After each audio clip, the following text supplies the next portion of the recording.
Exercícios respiratórios para estresse e ansiedade. Provavelmente você já ouviu falar sobre exercícios respiratórios para ansiedade e estresse. Mas, infelizmente, nem todos entendem como aplicá-los para que sejam o mais eficazes possível. Assiste a este vídeo até o final e eu vou-te ensinar como aplicar corretamente os exercícios respiratórios para lidar com a ansiedade, o estresse e a insônia. Vamos começar com OZOV. Antigamente não nós, mas nossos antepassados não tinham pensamento abstrato. Havia o que chamamos de primeiro sistema de sinalização, que também ocorre em animais, ou seja, eles têm isso, que reage ao estresse externo. Por exemplo, o coelho viu um lobo. O coelho tem uma reação de partida, libera hormônios de estresse e começa a fugir. Ou o lobo viu outro lobo e começou a lutar. Ou seja, é uma reação de luta ou fuga. Assim, em resposta a um estímulo externo, hormônios de estresse são liberados, a respiração e a pressão arterial aumentam, a frequência cardíaca sobe e o corpo se prepara para agir. Mas então desenvolvemos o pensamento abstrato e começamos a pensar. E já temos muito menos estresses reais, não temos lobos nos perseguindo, não estamos à beira da fome e da morte. Ao mesmo tempo, podemos pensar em alguns problemas. O corpo não inventou nenhuma outra reação em resposta ao mínimo estresse, exatamente a mesma liberação de hormônios do estresse e exatamente a mesma respiração acelerada, batimentos cardíacos e aumento da pressão. Apesar disso, não há esforço muscular, pois a pessoa apenas senta e pensa. E o que acontece quando a respiração de uma pessoa acelera? Ele se recupera com oxigênio e o nível de dióxido de carbono no sangue diminui. Por paradoxal que seja, a diminuição do dióxido de carbono no sangue causa perda da sensação de satisfação respiratória. A pessoa respira e sente que não consegue respirar normalmente. É como se o ar não entrasse nos pulmões. Ou ele tenta bocejar, mas não consegue. E o que a pessoa começa a pensar? Mas estou sem ar. Ela começa a respirar ainda mais fundo. E depois de 10 a 15 minutos de hiperventilação, a pessoa começa a sentir tontura, vê moscas diante dos olhos, sente medo, tremores no corpo. Isso leva diretamente ao desenvolvimento de um ataque de pânico clássico, com medo da morte, palpitações e aumento da pressão. Essa é a sequência de ações dos hormônios no organismo que leva ao desenvolvimento de um ataque de pânico. Portanto, a hiperventilação nesta situação é um fator negativo que pode nos causar tanto medo quanto, de fato, provocar um ataque de pânico. Se você já sentiu pelo menos uma vez a sensação de insatisfação com a respiração, ou ainda mais, se você já teve um ataque de pânico, dê um like. De fato, você aprenderá a lidar com isso eficazmente. Portanto, aprender a respirar, especialmente sem esforço físico, é prejudicial para o organismo. A principal tarefa, quando uma pessoa sente insatisfação com a respiração, é tentar respirar mais devagar e superficialmente. Se não for possível, basta pegar um saco de papel e respirar nele. Aliás, nos filmes, especialmente nos estrangeiros, frequentemente mostram que uma pessoa está lidando com um ataque de pânico dessa maneira. Mas, novamente, se você tiver essa sensação, entenda que você superou o oxigênio. E é necessário limitar a ventilação ao máximo. Respire devagar e superficialmente. Inspirem um pouco, expirem e não respirem até realmente precisarem. E essa respiração lenta e superficial por 3 a 4 minutos aumenta o nível de dióxido de carbono, criando uma sensação de satisfação na inspiração. É assim que se pode lidar facilmente com a síndrome de hiperventilação. Mas por que eu te contei tudo isso? Porque, geralmente, as técnicas de respiração são todas voltadas para desacelerar a respiração. Na verdade, eu mencionei em outro vídeo que se comermos mais rápido, isso também estimula nosso sistema nervoso. Quando respiramos mais rápido, algo pode provocar um aumento na respiração e a própria respiração rápida intensifica ainda mais o estresse. Por isso, precisamos desacelerar a respiração nas técnicas de respiração. Eles podem ser muito diferentes. 4, 7, 8. Inspire por 4 segundos, retenha por 7 e expire lentamente por 8. Ou 4 segundos de inspiração, retenção por 4 segundos, 4 segundos de expiração, retenção por 4 segundos. Ou simplesmente a técnica 5-5. Inalamos lentamente contando até 5 e exalamos lentamente contando até 5. Normalmente respiramos cerca de 8 a 12 vezes por minuto. E se respirarmos 5-5, isso já são 6 ciclos respiratórios por minuto. 4, 7, 8 são aproximadamente 3 ciclos respiratórios por minuto. E se conscientemente retardarmos a respiração, e isso reflexivamente freia nosso cérebro. Nós nos acalmamos, hiperventilamos menos e a pessoa relaxa, se acalma e fica menos agitada. No geral, retardar a respiração nos causa tranquilidade, mas existem mais 2 elementos da técnica de respiração que também nos permitem nos acalmar melhor. Vou demonstrar para vocês agora mesmo. Uma mão está no meu peito, a outra no meu estômago. Isso é o que chamamos de respiração abdominal. Esta mão deve permanecer praticamente no lugar e nós inspiramos com o estômago, especificamente estufando o estômago. Vamos supor a técnica 4-7-8. Eu inspiro em 4 contagens. 1, 2, 3, 4. Veja que barriga formada. Então, estufando ao máximo o estômago, segurando por 7 segundos. 1, 2, 3, 4, 5, 6, 7 e então, através dos lábios franzidos, exalo assim.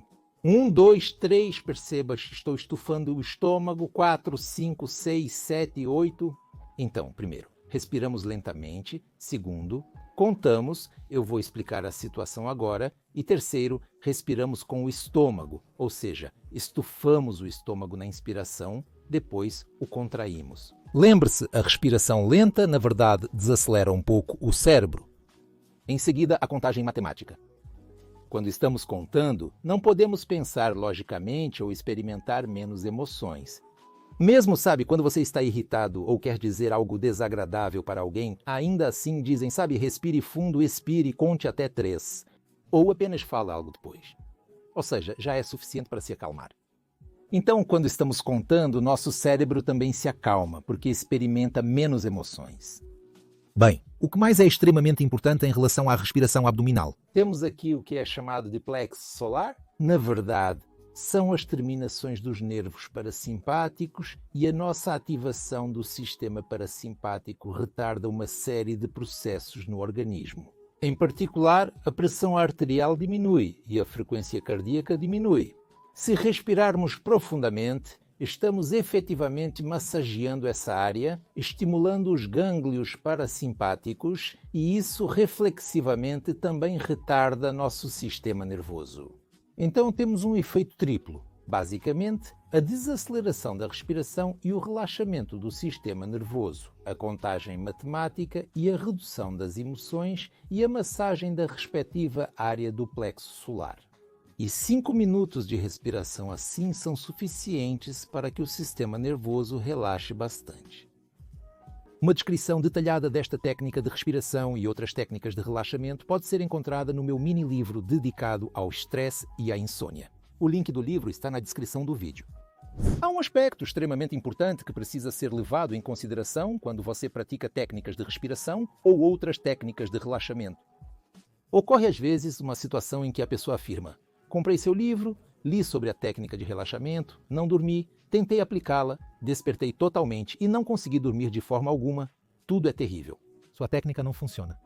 Mas eu lhe digo, se você leu alguma técnica pela primeira vez e começou a aplicá-la quando já não conseguia dormir, isso só vai despertar ainda mais o seu cérebro, porque você está processando isso.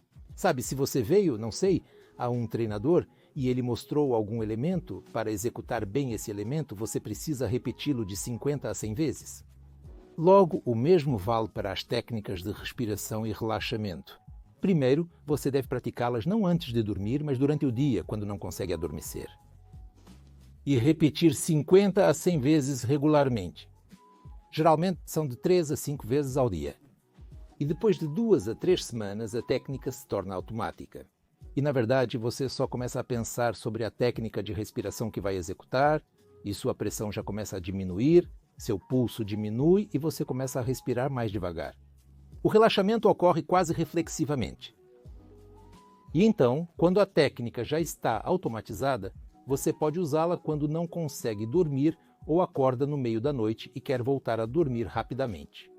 Na minha prática clínica, eu uso técnicas de respiração, mas geralmente em conjunto com outros métodos de relaxamento ou outras técnicas.